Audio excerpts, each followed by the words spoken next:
说呢？妈妈，你现在看？有人卖，都是一客到你们这。Hello， 大家好，这里是贵州省贵阳市的一个城乡结合部，也就是我们常说的城中村。在这里有一种职业，从来不会在地图上被标注，但它却真实的存在于街头上里。他们没有营业执照，没有舞蹈，没有仪式，甚至连个正式的职业名称都没有。人们叫他们站街女。她们是肉身精致的一个引力分支儿，她们可能是被丈夫抛弃的中年妇女，可能是没有文化、没有一技之长的打工妹，也可能是欠债被骗、走投无路的农村女孩。她们的故事很少被提起，但是她们的存在却是在这些城中村里面不可忽视的风景。今天我们不聊情色，也不搞道德审判，只想问一句，一个人落魄到什么地步，才会用自己的身体来换一口饭吃？这些女性的共同点就是没有退路，你不会在招聘网站上看到她们的岗位，也不会在报纸上读到她们的故事，她们从来不会被写入官方的经济数据，但不可否认，她们的存在却是某些城市 GDP 的一部分。这看似与主流社会无关的隐秘角落，其实跟我们生活的方方面面息息相关。说到这里，你可能会觉得有点远，但接下来我们聊的就是这些现象背后的一道套路。为什么社会要把性这种东西搞得那么难懂？它跟我们的奋斗、房价、彩礼，甚至躺平又会有什么关系？在贵阳的城中村，站街女的存在就像一面镜子，照出了社会对性资源的严格管控。她们的出现，某种程度上是因为性资源在地上市场，也就是合法的婚姻、恋爱渠道里，对很多人来说太难得了。普通人想通过正规的途径满足生理需求，门槛会高得低。对于普通人来说，要合法的满足生理需求，只有通过婚姻这种方式。但结婚得有房领车，彩礼还得几十万起，不是每个人都有这等条件。于是站街女就成了地下市场的一部分，填补了某些需求的空缺。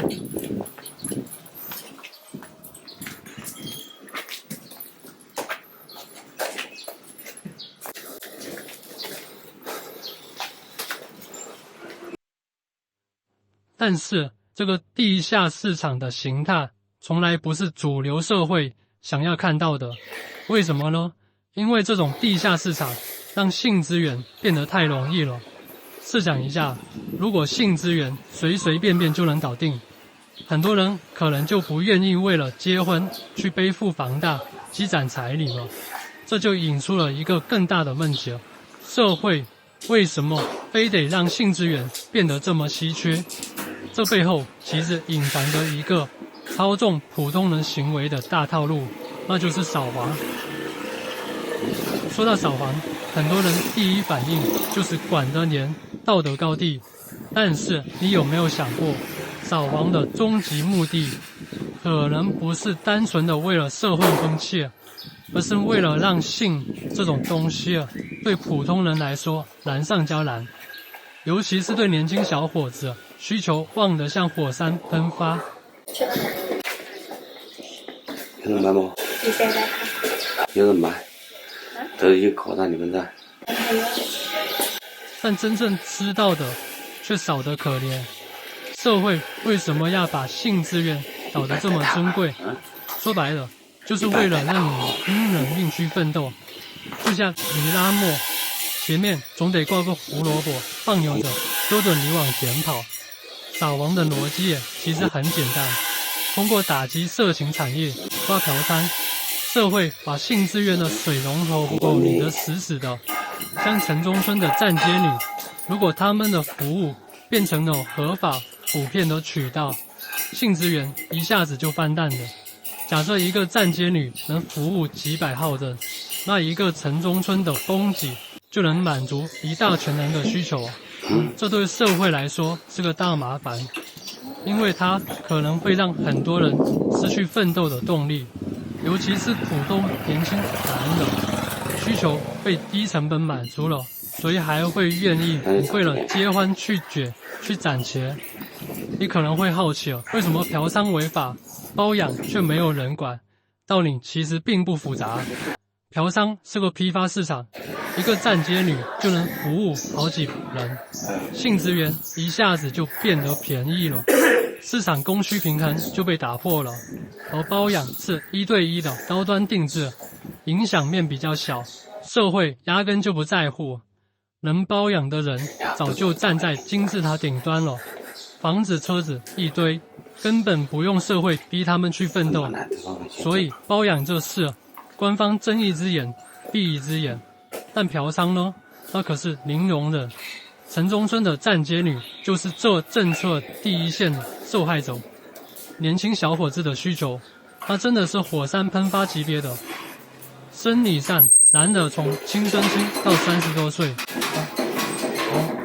不要跟他哦，跟人类的烂的，我个成家防病了啊！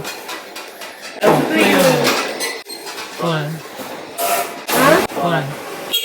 什么？防疫，荷尔蒙会蹭蹭往上窜，需求大分旺盛的不得了。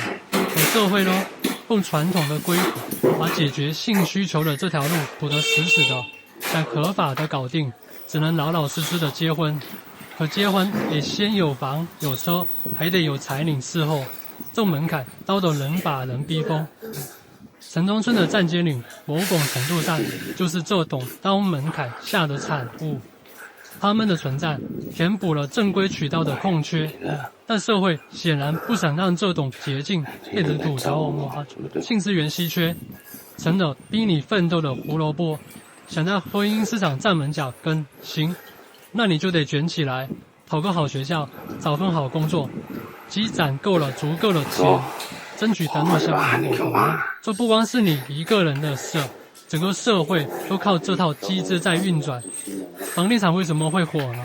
不就是因为小伙子们为了结婚得买房吗？要是性资源随便能搞定，谁还愿意背负一屁股的房贷？现在的婚姻市场彩礼就是为硬通过，说白了就是女生手里的性资源变现。为什么这么说呢？因为年轻女生的青春在这个市场里就是稀缺货，社会文化把女生的青春和贞洁捧上天，搞得好像过了25岁就贬值一样。这稀缺性一炒作，女生在婚姻的谈判里自然就流气哄哄，彩礼房子一分都不能少。城中村的站街女恰恰是这套逻辑的反面，她们的存在等于把稀缺资源性低价转卖，这可不是社会想要看到的。这逻辑也催生了不合的乱象，比如野狗，就是那些为了免费吃一口而什么底线都没有的人，他舔得再狠也未必能换来什么。归根结底还是性资源太稀缺，逼得人心都扭曲了。反过来，高富帅为什么不在乎彩礼？因为对他们来说，性资源根本就不稀缺，彩礼不过是9牛1毛而已。男的性需求也不是一直那么旺盛啊，朋友，人一旦过了35岁，荷尔蒙水平一掉，需求就没有那么迫切了。到了35这个岁数，很多人就开始变得佛系，开始钓鱼、打游戏、喝茶，而生活的重心就发生了改变，性资源的供需关系也发生了改变。年轻时为了那点需求拼死拼活，中年以后反而淡定了，躺平的可能性也变大了。这就是为什么社会使劲的在你年轻的时候压榨你，因为过了这个岁数，你连当耗材的机会都没有了。那么房地产市场跟性资源稀缺又有什么关系呢？其实他们的关系可大了。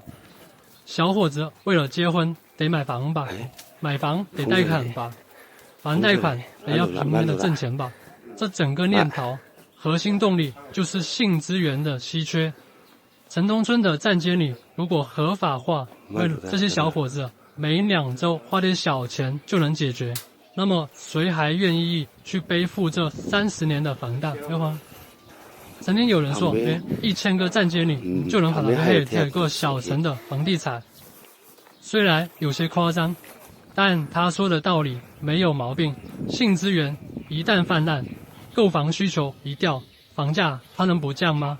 不光是房子，整个经济都是靠这套饥渴机制在支撑着。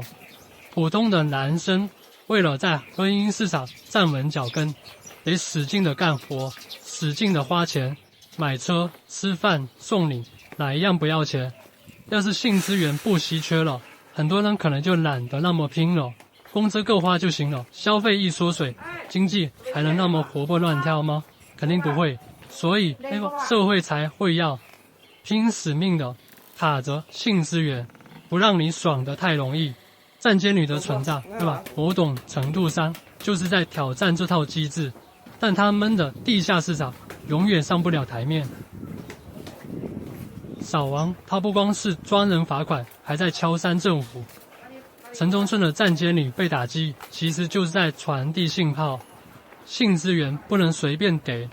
通过舆论和法律，社会告诉女孩子，别轻易便宜了普通男的，不然社会地位可能一落千丈。这么搞，婚姻市场才能稳住，男的才会老老实实的去奋斗。女生作为性资源的供应商，行为被管得可严了。传统上，女人得贞洁，得精舍。现代社会还加了舆论和法律的紧箍咒，比如对站街女的污名化，就是在用道德的压力考出性资源的供给。这么一来，女生在婚姻市场的话语权就更大了，彩礼、房子这些要求才能站得住脚。城中村的站街女恰恰是这套规矩的反例，他们的存在让社会不得不加大力度的整顿。为什么要费这么大的劲去搞定这些稀缺资源呢？因为社会的稳定全靠它。要是性资源随便就能搞定，很多人可能就不拼了，躺平的人越来越多，经济怎么办？社会怎么管？通过卡住性资源，社会逼着你去干活，逼着你去消费，降低你的造反的可能性。城中村的站街女虽然填补了某些空缺，但他们的存在也让社会更坚定的要扫光，因为这关系到整个体系的稳定。我们的文化对性一直都是保守的，什么男女授受不亲啊，婚前得守身如玉啊，这些老规矩都帮着把这些性资源卡得死死的。扫王不光是法律的事，还在延续着这套传统，把性严格框架在婚姻里面内。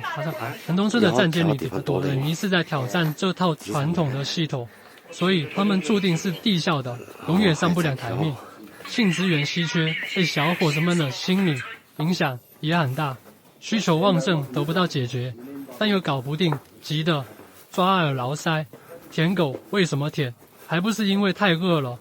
高彩礼、买房的压力又让这焦虑雪上加霜，社会就利用这一点，把你的饥口变成了干活的动力。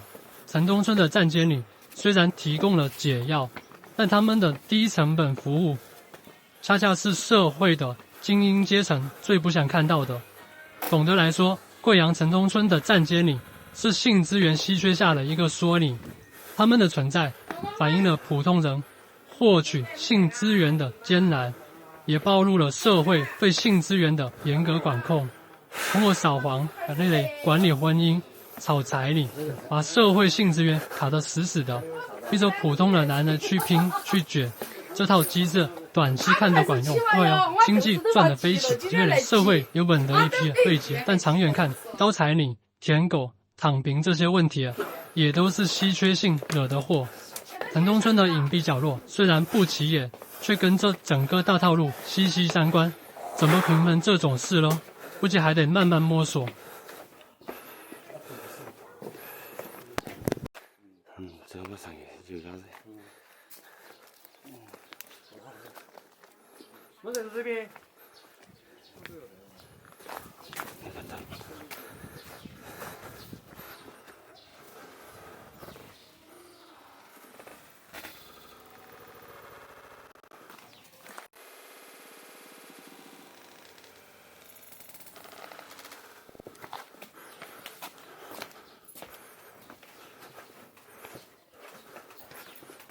这是，那会上的吗？他出，会上的。可以他上哦，上哦。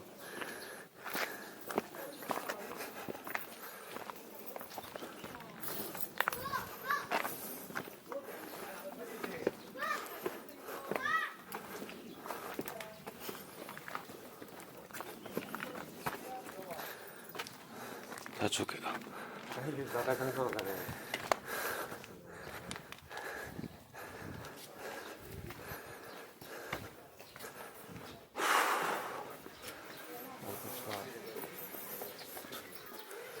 稍微年轻点的，你上给我家走。走。